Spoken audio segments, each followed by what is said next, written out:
మంజీరా నీటిని హైదరాబాద్ కి తరలించడం వాటర్ బోర్డ్ కి కష్టతరంగా మారింది.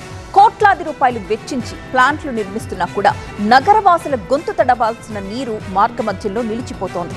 అసలు నగరానికి నీటిని మోసుకొచ్చే ఆ 80 కిలోమీటర్ల వ్యవస్థలో ఏం జరుగుతోంది? ప్రాణాధారగా ఉండాల్సిన నీరు కాస్త ఎందుకు విషంగా మారిపోతోంది?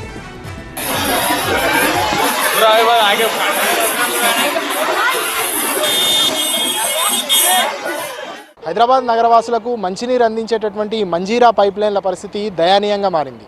దీంతో వేసవిలో హైదరాబాద్ జంట నగరాల ప్రజలకు తాగునీటి ఇబ్బందులు తప్పేలా లేవు. అసలు మంజీరా పైప్ లైన్లకు ఏం జరిగింది, ఎందుకు నీటి కష్టాలు రాబోతున్నాయి, ఈరోజు తెలుసుకునే ప్రయత్నం చేద్దాం. మంజీరా అంటే ఉమ్మడి మెదక్ జిల్లాకి గర్వకారణం. భాగ్యనగర్ దాహార్తిని తీర్చే కల్పవల్లి. కానీ ఇప్పుడదే మంజీరా పైప్ లైన్లు స్థానికులకు శాపంగా మారాయి. ఒకవైపు గ్రామాల్లో గుక్కెడు నీటి కోసం జనం అల్లాడుతుంటే, మరోవైపు అధికారుల నిర్లక్ష్యం వల్ల వేల లీటర్ల నీరు డ్రైనేజీ పాలవుతోంది. పైపుల లీకేజీలు ప్రాణ సంకటంగా మారుతున్నా అధికారులు మాత్రం తాత్కాలిక మరమ్మతులతో కాలక్షేపం చేస్తున్నారు అనే విమర్శలు వెలువెత్తుతున్నాయి.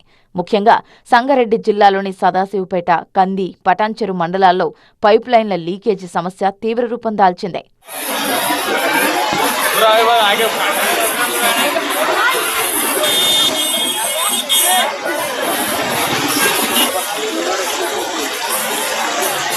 మహానగరానికి తాగునీటిని అందించే 50 ఏళ్ల నాటి మంజీరా పైప్ లైన్లు పూర్తిగా శిథిలావస్థకు చేరి నిత్యం లీకేజీలు, మరమ్మతులతో నీటి సరఫరాకు తీవ్ర అంతరాయం కలిగిస్తున్నాయి. ముఖ్యంగా రుద్రారం, ఇస్మాయిల్ ఖాన్పేట, లగ్దారం వంటి ప్రాంతాల్లో ఈ పైప్ లైన్లు మురుగు కాలువల గుండా వెళ్తుండటంతో లీకేజీల ద్వారా డ్రైనేజీ నీరు చేరి స్వచ్ఛమైన మంజీరా జలాలు కలుషితమవుతూ ప్రజల ఆరోగ్యాన్ని ప్రమాదంలో పడేస్తున్నాయి. ఈ పైప్ లైన్ ఏదైతే ఉంటుందో ఆ పైప్ లైన్ పూర్తిగా చాలా చోట్ల ఈ విధంగా డ్రైనేజీలోనే ఉన్న పరిస్థితి మనకు కనిపిస్తుంది.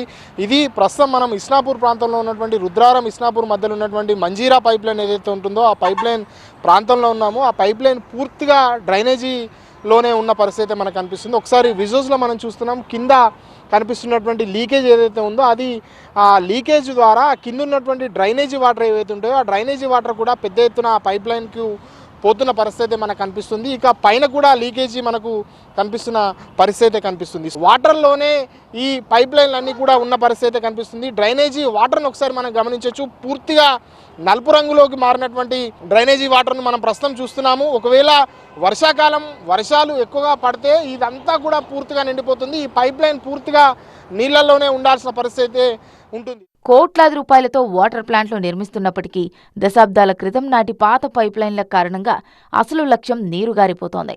దాదాపు 80 కిలోమీటర్ల మేర ఉన్న ఈ పంపింగ్ వ్యవస్థలో అధిక శాతం పైపులు కాలం చెల్లినవి కావడంతో భారీగా లీకేజీలు ఏర్పడుతున్నాయి. నిరంతరం మరమ్మతుల సాగుతో తరచూ నీటి సరఫరా నిలిచిపోవడంతో నగర ప్రజలకు నాణ్యమైన నీరు అందడం లేదు. లీకేజీలను అరికట్టేటటువంటి పరిస్థితి లేదు. నీళ్ళన్నీ వృధా పోతున్నా సరే పట్టించుకునే నాదుడు లేడు. ఈరోజు 50 ఏళ్ల కింద చేసినటువంటి ఈ పైప్ లైన్లన్నీ కూడా ఎప్పుడు బ్లాస్ట్ అయిపోయి ప్రమాదం జరుగుతుందో అనేటటువంటి పరిస్థితి ప్రజలందరూ కూడా భయాందోళనకు గురవుతున్నటువంటి పరిస్థితి కూడా కనిపిస్తూ ఉంది.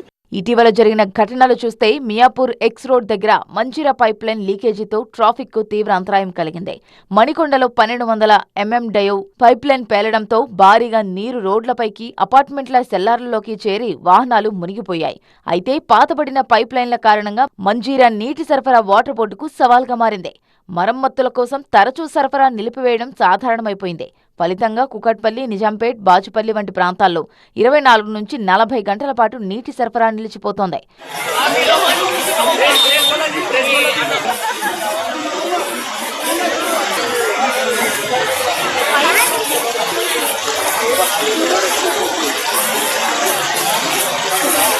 ప్రజలకు తాగునీటి కష్టాలు రాకుండా ఉండాలంటే వాటర్ బోర్డు అధికారులు వెంటనే స్పందించి పాత పైపులను మార్చడంతో పాటు నిరంతర పర్యవేక్షణ చేపట్టాలని ప్రజలు డిమాండ్ చేస్తున్నారు. హైదరాబాద్ జంట నగరాలకు మంచినీరుని అందించేటటువంటి మంజీరా పైప్ లైన్లకు గ్రహణం పట్టిందని చెప్పాలి.